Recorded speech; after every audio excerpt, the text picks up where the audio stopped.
Welcome back to the channel.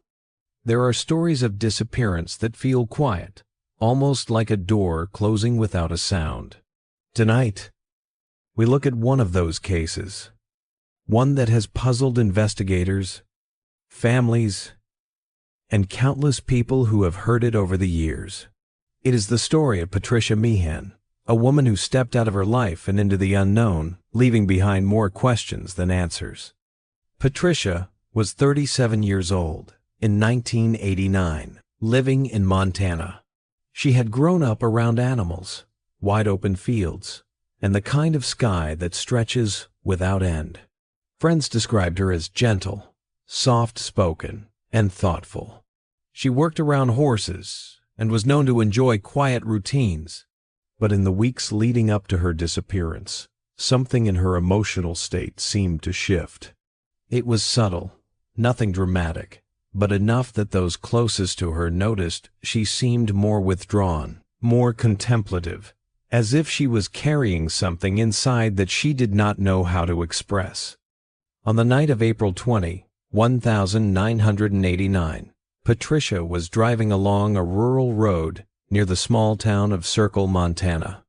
It was late, the roads were dark and empty, and only a few houses dotted the landscape. At some point on that road, her car collided with another vehicle. The impact was not severe enough to cause critical harm, but what happened immediately afterward is what has continued to haunt this case. Witnesses recalled that Patricia stepped out of her vehicle and seemed unusually calm, almost detached from the situation. One person later said it looked like she was watching herself from a distance, as if the moment was happening to someone else. Patricia did not speak. She did not run. She simply looked, quietly and deeply, at the other driver. It was a moment that would stay in that driver's memory for the rest of their life. Then, without explanation, Patricia turned and began walking into the night. She crossed the field beside the road, moving slowly, steadily, and without hesitation, like someone who believed they had somewhere to go. The land around the crash site was open prairie, no lights, no buildings, just cold air and miles of quiet darkness. And that was the last time anyone could say for certain that they saw her. This is where the story becomes less about facts and more about mystery. Searches began almost immediately. Volunteers, deputies, helicopters, tracking teams, but there was no sign of Patricia. No footprints leading to a destination. No belongings left behind. The open field simply swallowed her. Over time, reports of sightings would emerge across multiple states, suggesting she might have continued walking, traveling, or drifting. But none of those sightings were ever confirmed. No one ever spoke to her directly. No proof ever followed. And so, a simple roadside moment became one of the most quietly haunting disappearances in American history. Before Patricia vanished, there were quiet signs that something in her inner world was shifting. She was not someone who made dramatic statements or sudden moves. Her changes were subtle, the kind that only those who truly knew her would recognize. Friends and family mentioned that she had seemed more reflective, almost distant at times, as if her thoughts were somewhere far away. In the months before the incident, Patricia had been spending more time alone. She worked with animals and had always appreciated solitude. But this solitude felt different. It was heavier, less about peace, and more about retreat. Some believed she was searching for clarity. Others thought she might have been overwhelmed by unspoken worries. There is no record of her discussing these feelings in detail, which makes this part of the story feel even more incomplete, like a chapter missing from the middle of a book. At one point, Patricia visited a therapist. This suggests that she was aware something inside her needed attention, and she was taking steps to understand it. The therapist later described her as introspective, thoughtful, and emotionally gentle. There was no sign of anger or despair, just a sense of being overwhelmed by something she could not easily name. The therapist suggested rest, routine, and grounding. But sometimes, even with professional help, the mind moves in directions no one can fully follow. In the days just before the disappearance, Patricia made a few choices that stood out. She drove long distances without clear reason, sometimes late into the night. She would stop, rest, and then continue again. It was as if movement itself had become her way of thinking, like she needed the road to sort through something she could not express in words. To some, this behavior might look like wandering.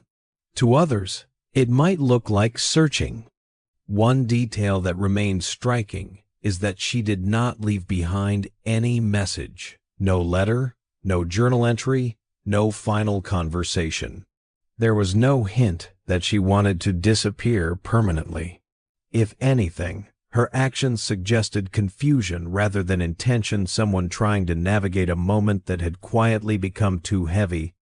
This part of the story matters because it shapes how we understand the moment at the crash. Her calm silence, her distant stare, the way she walked away. It was not random or impulsive. It was connected to the inner quiet she had been carrying for weeks. But even with this context, the truth remains out of reach. Emotional strain can be visible, yet still remain deeply private. People can be surrounded by love and still feel lost inside themselves. Patricia's story reminds us that disappearance is not always about running away from others. It can be about being unable to find a way back to oneself. And from that inner struggle, the mystery truly began. The night of the collision is the last moment in Patricia's life that we can speak about with certainty. It was late on April 20, 1989, on a quiet stretch of road near Circle, Montana. There were no streetlights, no passing traffic, just two vehicles that happened to cross paths. When the collision occurred, it was not the kind of impact that typically leads to catastrophe, but what followed afterward is what has continued to echo across decades. When the vehicles came to rest, a young woman stepped out Patricia. The other driver later described her expression not as fear nor pain, but as something distant. It was as though she was watching the scene from outside of herself. The driver would later say, "It felt like Patricia was studying the situation, almost like she was trying to understand what was happening rather than react to it." There were no frantic gestures, no attempt to speak, no signs of panic. Just a deep, steady gaze, quiet and unreadable. Then, something even more unusual happened. Instead of staying at the roadside, calling for help, or trying to explain, Patricia gently turned away. She walked toward the open field next to the road. She did not run. She did not hesitate. Her steps were slow and deliberate, as if she knew exactly where she was going, even though the path ahead was nothing but grass and darkness. This moment, this single choice, is where the story leaves solid ground and enters unanswered territory. The other driver and nearby residents searched immediately. They called authorities. Flashlights crossed the field in wide arcs, voices calling her name into the night air. At first, there was an assumption that she would be found quickly. After all, it was an open environment, no dense forest, no hidden trails, no buildings to disappear into. The land was empty, open, and silent. But Patricia was gone. As search teams arrived, they formed lines and combed through the terrain step by step. Helicopters swept overhead. Dogs were brought in. Deputies traced the roadways and nearby ranch areas. Yet nothing emerged. Not a shoe, not a footprint, not a sign of someone bedding down for the night. It was as if the darkness had simply taken her in and given nothing back. This final confirmed sighting is the last fixed point in her story. Everything that came later, every reported glimpse, every claimed sighting, was built on uncertainty. But here, at the roadside, the picture is clear. Patricia was alive, conscious, moving with intention, and stepping into something unknown. When a person walks away from a moment like that, the mind naturally searches for explanations. Was she seeking help, trying to distance herself from the shock, or was she following an inward path only she could see?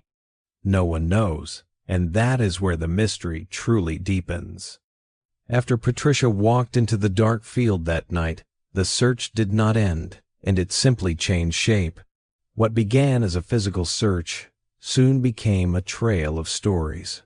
People from different towns, different states, even different countries, began reporting that they had seen a woman who looked like Patricia.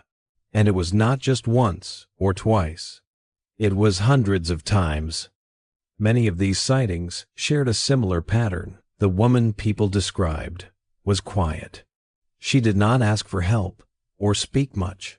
She kept to herself, sometimes lingering on the edges of small towns or rest stops. Some said she looked thoughtful. Others said she looked lost. But the most common description was that she moved with a kind of gentleness, like someone who did not want to disturb the world around her. The earliest sightings came from Montana, not far from the place she disappeared. Then they spread outward, first into Washington state, then toward the Canadian border, and eventually into British Columbia. The idea formed that Patricia might have taken to walking long distances, avoiding main roads, and drifting from place to place. It was a picture that felt both poetic and devastating, a person quietly passing through the world, unseen in any lasting way. But here's where the mystery deepens. None of these sightings were confirmed. No one managed to speak with the woman directly and verify her identity. There were no photographs, no video, no interaction that produced certainty. Every sighting was something told, something remembered, but never something recorded. Still, the consistency of the descriptions kept the hope alive.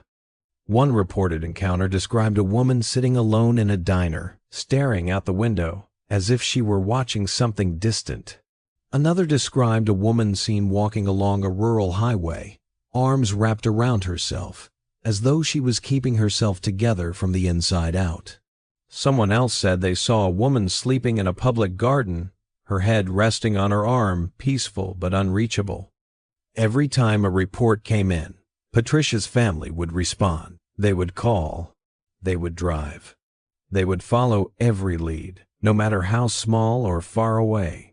And every time, the trail dissolved, just as they reached it, like arriving at the ocean and realizing the footprints in the sand have already been taken by the tide. These sightings gave shape to a possibility that is both comforting and unsettling, that Patricia continued living, but in a way that placed her just beyond connection, present, but not reachable, alive, but out of the narrative of her former life. It is this possibility, this image of a person moving quietly through the edges of the map, that has kept the story alive for so many years. Because if Patricia was walking, then maybe she never stopped. And that thought leaves the story open, not ended, not solved, but still moving, just out of sight. As the years passed, the reports of a woman resembling Patricia continued to surface in bus stations, along rural roads, near small-town grocery stores, at shelters, in parks. Each sighting carried a spark of hope, the kind that makes families keep going even when everything feels uncertain. But hope alone could not turn any of these glimpses into answers. Every time a tip came in, investigators and family members tried to follow it. They made phone calls, traveled long distances, and spoke to the people who had seen someone who looked like her. But the pattern was always the same. By the time they arrived, the woman was gone. No one ever managed to speak with her directly. No officer ever confirmed an identity. No photograph ever matched beyond speculation. This lack of verification is one of the defining elements of the case. The sightings felt real to the people who reported them, sincere, unforced, consistent in tone. And yet, without confirmation, they became something softer than evidence. Stories held in memory, without a bridge to fact. Some of the sightings seemed incredibly compelling. For example, the sighting near Bozeman, Montana, where a woman quietly watched children play in a park before walking away as soon as someone tried to approach her, or the one at a truck stop in Washington, where a woman with the same hair, height, and mannerisms refused to speak and left as soon as eyes turned toward her. In another, a woman believed to be Patricia was seen in British Columbia, traveling alone, appearing calm but distant. Each one felt like it could have been her, but could was as far as anyone could go. Without a conversation, without an identification, every sighting remained suspended. Something that could neither be accepted nor dismissed. This is what makes Patricia's disappearance feel so unique. Many missing person cases end with no sightings at all. Here, the opposite occurred: too many leads, but none solid enough to hold. Instead of a trail, there was a constellation of possibilities, none close enough to touch. This also shaped how the public perceived the case. To some, the sightings suggested that Patricia chose to step away from her previous life, intentionally or instinctively, and continued onward in a private world of her own. To others, the sightings were simply the mind's pattern making, seeing what it wants to see, when faced with a story that offers no closure. The uncertainty left behind a quiet ache. For her family, it meant years of movement, with no destination always, arriving just after hope had already walked away. For investigators, it meant a file that never had enough weight to close, but never had enough momentum to solve. And for everyone who hears her story now, it leaves a lingering thought. If someone can be seen so many times without ever truly being found, where do they go when the world stops looking? One of the most telling aspects of Patricia's disappearance is not just what was seen, but what was never seen at all. After a person leaves their familiar life, the world typically leaves a trail of their existence. Every purchase, every hospital visit, every job application, every rental form, every identification renewal, all of these create marks on paper, numbers in databases, timestamps in records. In Patricia's case, those marks simply never appeared again. Authorities and family members checked bank accounts, credit card activity, tax filings, state IDs, social security records, anything that could show that she had re-entered everyday life under her own name. But from the night she walked into the field onward, there was silence. No withdrawals, no transactions, no attempts to access financial support. Everything went still. The absence of medical records is particularly striking. If Patricia had been injured, unwell, or simply exhausted, she may have eventually found herself in a clinic or hospital.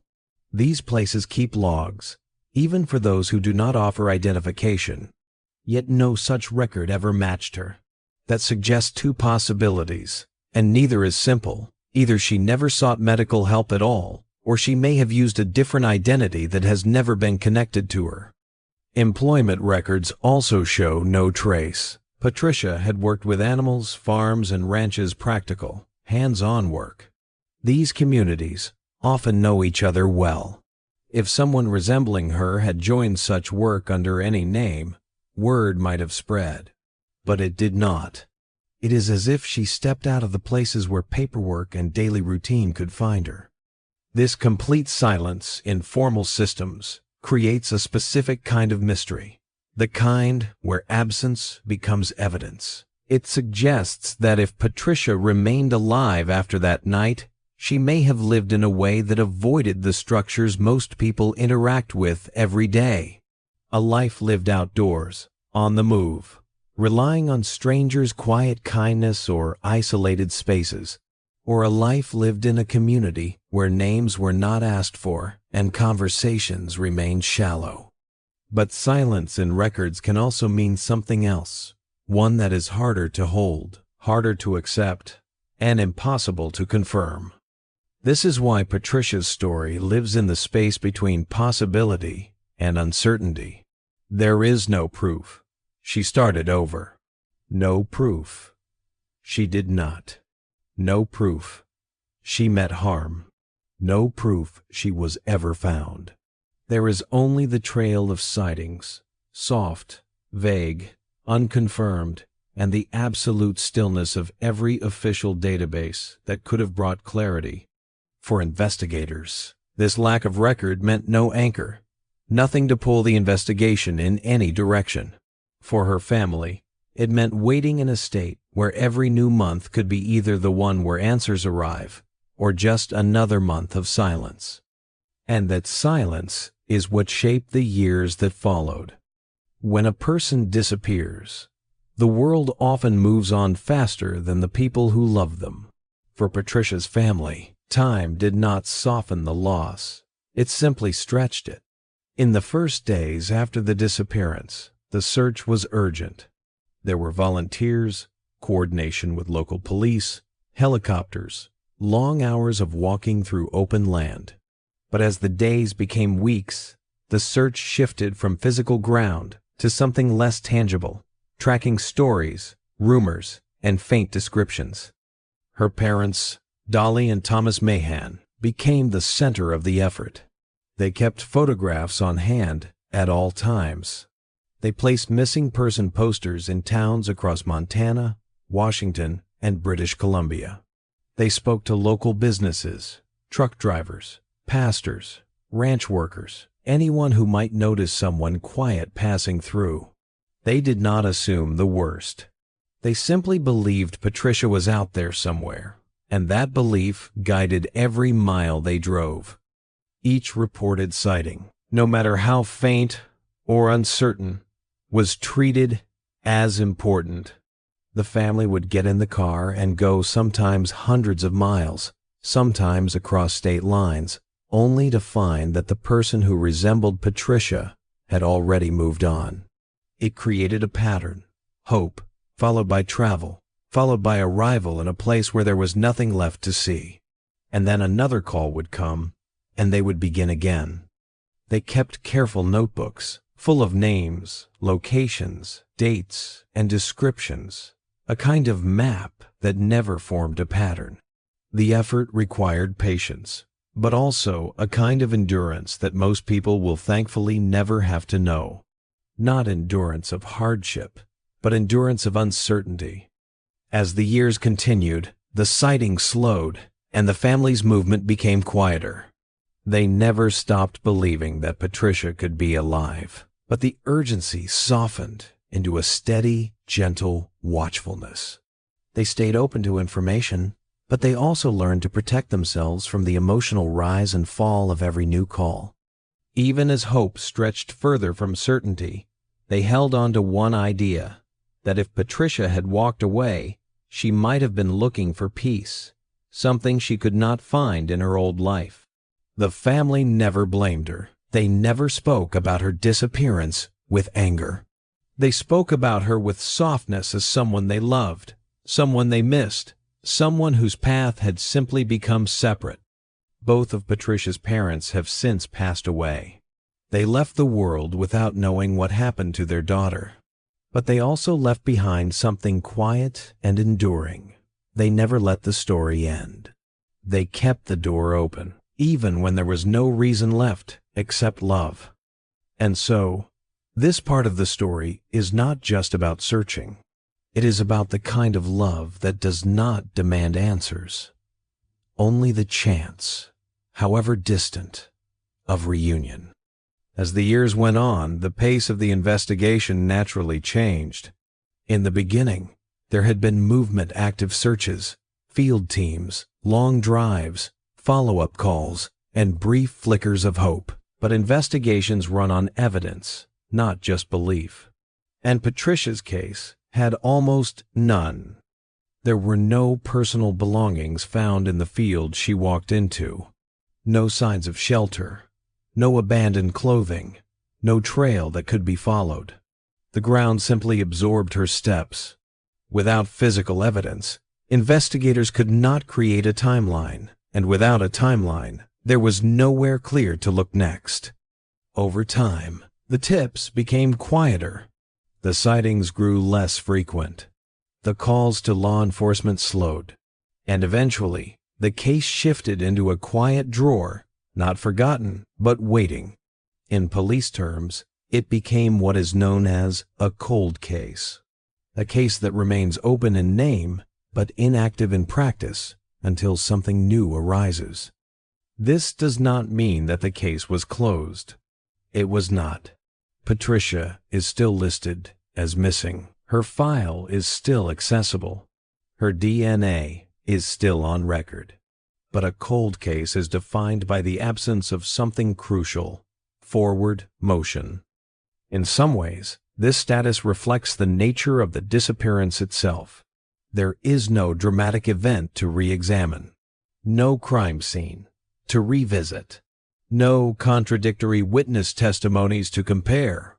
The case is built around a moment, a collision on a quiet Montana road, and a choice made in silence to walk away. For investigators, cold cases require practicality. They cannot actively pursue every missing person indefinitely. They have to allocate resources to situations with active evidence, ongoing risks, or solvable patterns. Patricia's case did not offer those things. It offered atmosphere, memory, a feeling that something important happened, but without anything to hold on to. But cold is not the same as forgotten. From time to time, her case is reviewed when new technology becomes available, particularly advancements in identifying unnamed individuals. Databases compare DNA samples from unidentified remains across the country. If a match were ever found, the system would flag it. So far, none have. This continued silence leaves the story suspended in a particular state, not concluded, not active, simply unresolved. There is a stillness to this case that feels different from others. Many disappearances end with tragedy, confirmed. Others end with the discovery of a new life. Patricia's case sits on the line between those possibilities, untouched by either. It remains a story, paused in time, a presence that is not returned, and an absence that has not explained itself.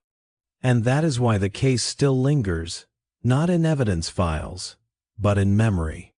One of the deepest and most difficult aspects of Patricia Meehan's disappearance is the question of why, not just how she walked away, or where she may have gone, but what was moving inside her when she made that decision. In stories of disappearance, motivation often becomes the centerpiece. But here, the motivation is as elusive as her footsteps in the field. Patricia did not leave behind a letter. She did not confide in a friend with a final message. She did not withdraw money, pack belongings, or plan a destination. Her last known action was simply walking, not running, not fleeing, just walking into an open night. Because of that, investigators faced a question without a stable foundation. Was it intentional, or was it a moment of confusion shaped by emotional strain?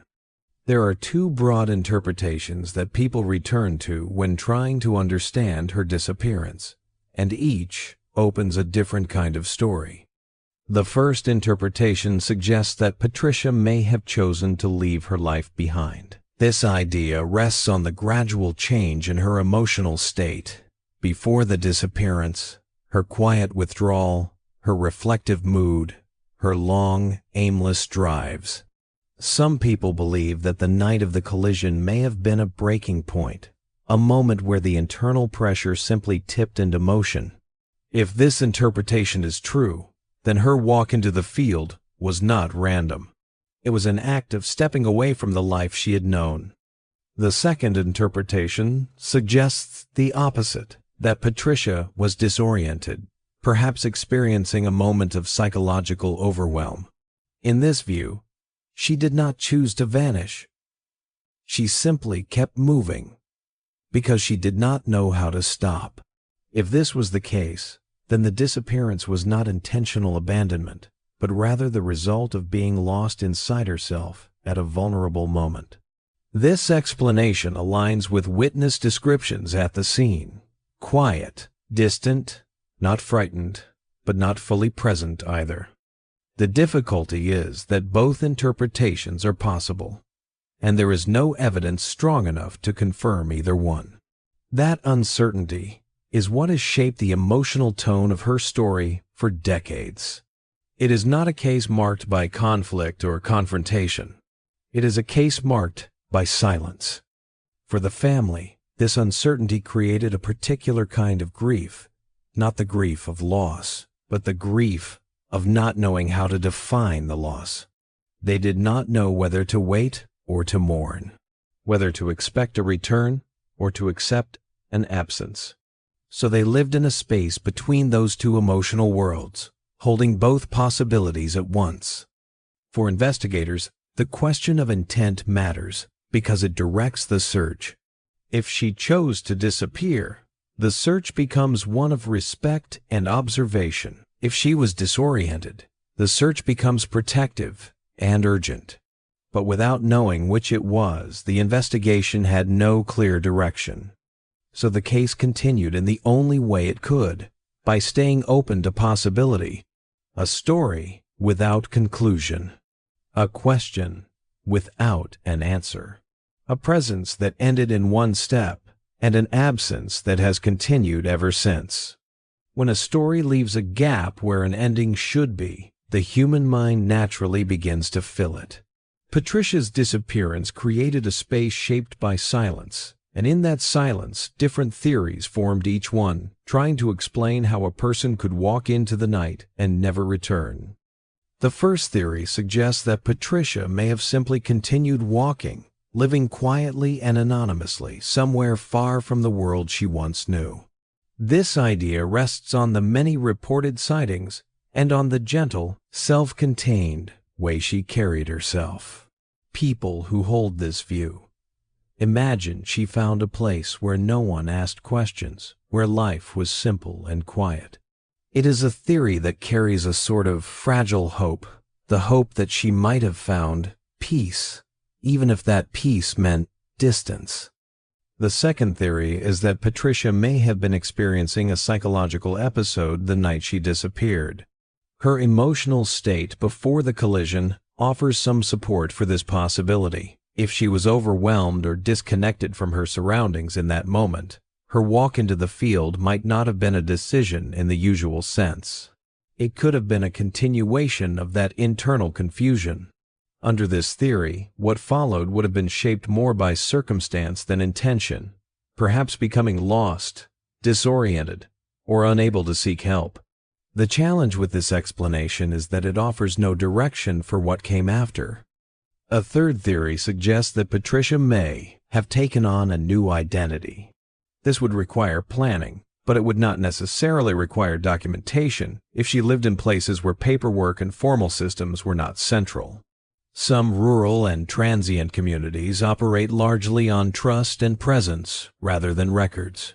If Patricia found her way into such a community, she could have remained unknown and untraceable. This theory is difficult to evaluate because it assumes a life intentionally hidden from view, and a person who chooses not to be found cannot be located without their participation. The fourth and most difficult theory is the possibility that Patricia's journey ended soon after she left the crash site, somewhere the search teams did not reach, or in a way that left no discoverable trace. The land in Montana is vast and open, but even open land can conceal what is never found. This theory does not suggest intention or accident, only the reality that the natural world can sometimes take in what is fragile and leave no mark behind. None of these theories are proven. None have definitive evidence. They exist because the mind needs shape where facts remain unfinished. Patricia's story does not have a final line to tie it together. Instead, it holds a kind of unresolved openness. Theories can offer structure, but they cannot replace truth. And the truth in this case is still somewhere beyond reach, quiet, distant, and unchanged by the passing of time. In the first months after Patricia disappeared, her case was discussed widely. Newspapers printed her photo, television stations covered the search, and missing person posters were mailed far beyond Montana's borders. For a while, the world watched. But attention is a living thing. It moves, changes, and eventually finds new places to go. Time has a way of carrying stories forward, even when the stories themselves have not ended. As the years continued, new cases emerged, new tragedies unfolded, and new mysteries captured the public imagination. Patricia's story, once bright in the public eye, began to soften into something quieter. Not forgotten, but no longer actively held in conversation. Her disappearance slipped into the background of missing person archives, becoming one name among many whose stories never reached resolution. This shift did not happen all at once. It was gradual. Media updates became less frequent. Sightings became fewer. The calls slowed. And without new developments, there was little for news outlets to report. The story simply remained what it had been from the beginning, a disappearance without a path. But just because public attention faded does not mean the story stopped mattering.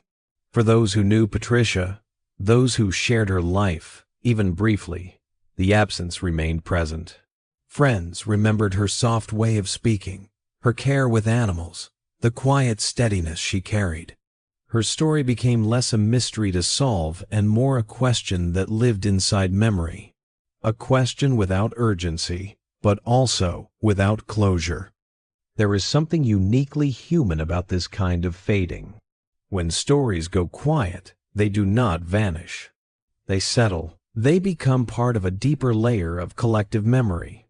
The layer where unresolved things live. The ones we cannot explain. The ones we sometimes think about at odd moments, wondering where the missing pieces might be. With time, the image of Patricia standing beside the crashed car, silent, reflective, distant, becomes symbolic. It represents the moment where the known world ended and the unknown world began. That single moment continues to shape how her story is told. Gently, carefully, without conclusion. Today, Patricia's case still remains officially open. Her name is still listed in missing person databases. Her DNA is still compared to unidentified remains when technological updates allow. But these actions occur quietly behind the scenes, without announcements or expectations. They are small gestures of continued recognition, acknowledgments that even unanswered stories remain stories worth holding. The passing of time did not solve the case, and it did not erase it. It simply placed it in a different light, a softer one, a quieter one. In that light, Patricia's disappearance feels less like a mystery to resolve, and more like a presence that slipped just beyond the map. Still remembered, still unanswered, still part of the world, just out of reach. When a case remains unsolved for a long time, it becomes something different from a mystery. It becomes part of the emotional landscape of the people who remember it. Patricia's disappearance is not simply a question of where she went. It is also a question of how we live with things that do not resolve, the stories that do not offer closure, answers, or explanation. In life, Patricia was gentle, private, and thoughtful. The quiet nature of her disappearance somehow aligns with those qualities. She did not vanish with noise or conflict. She simply walked into the night and continued into a space beyond what others could follow. That act, whether intentional or shaped by confusion, created a legacy defined not by finality, but by openness. A narrative without an ending. For many who learn about her story now, the impact is subtle but real. Patricia's disappearance reminds us that not every story concludes neatly. Sometimes, the truth remains just beyond reach, and the only thing we can do is hold the outline of what we know. There is a kind of humility in that, a recognition that the world is larger, stranger, and more unknowable than we often allow ourselves to admit. Her case is also a reflection of how memory operates. Even when public attention fades, stories continue to live in private spaces, in the recollections of those who loved her, in the curiosity of those who discover her story years later, and in the gentle persistence of law enforcement systems that still, occasionally, run her information through new technology. The world has not stopped looking entirely. It simply looks quietly now. For the families of missing people, Patricia's story echoes something familiar, the weight of not knowing. Grief and hope exist side by side. Neither disappears. Neither wins. They simply coexist. That coexistence shapes the emotional world of those who remain. It can soften or harden a person depending on how they learn to carry it. And so, Patricia's disappearance continues to be a story without an ending. Not because people stopped caring, but because the world has not offered the next chapter. It sits in that rare place where possibility still exists. She could have found peace somewhere unknown. She could have lived quietly. She could have only been passing through this world for a time. We cannot say. What we can say is that her story remains not loud, not dramatic, but steady. A reminder that some mysteries are not puzzles to solve, but truths that live beyond explanation. And in that way, Patricia has not disappeared entirely. She is still here, not in answers, but in the space where understanding meets wonder, where closure meets patience, where memory meets silence. In the end, Patricia's story is one that refuses to settle into a single explanation. There was no final message, no confirmed sighting, no piece of evidence that solved the mystery. The trail does not end with certainty. It simply becomes quieter the further it goes. And maybe that is why her disappearance continues to stay in the minds of those who hear it. It is not just a case of someone gone missing. It is the sense of a life that slipped into a space just beyond what the world could touch. Her story holds a reminder that not every answer arrives on the timeline we hope for. Some questions remain open, sometimes for years, sometimes forever. And yet, the act of remembering, of speaking her name, of keeping her story present, means she is not gone completely. Memory is its own form of presence. It is its own kind of return. So tonight, as we close this chapter, we do so knowing the story does not end. It stays with us quiet, steady, unresolved, like footsteps fading into open field beneath a wide Montana sky.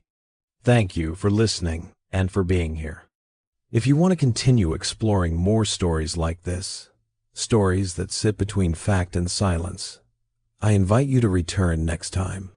Until then, may you rest well, stay curious, and take care. Good night.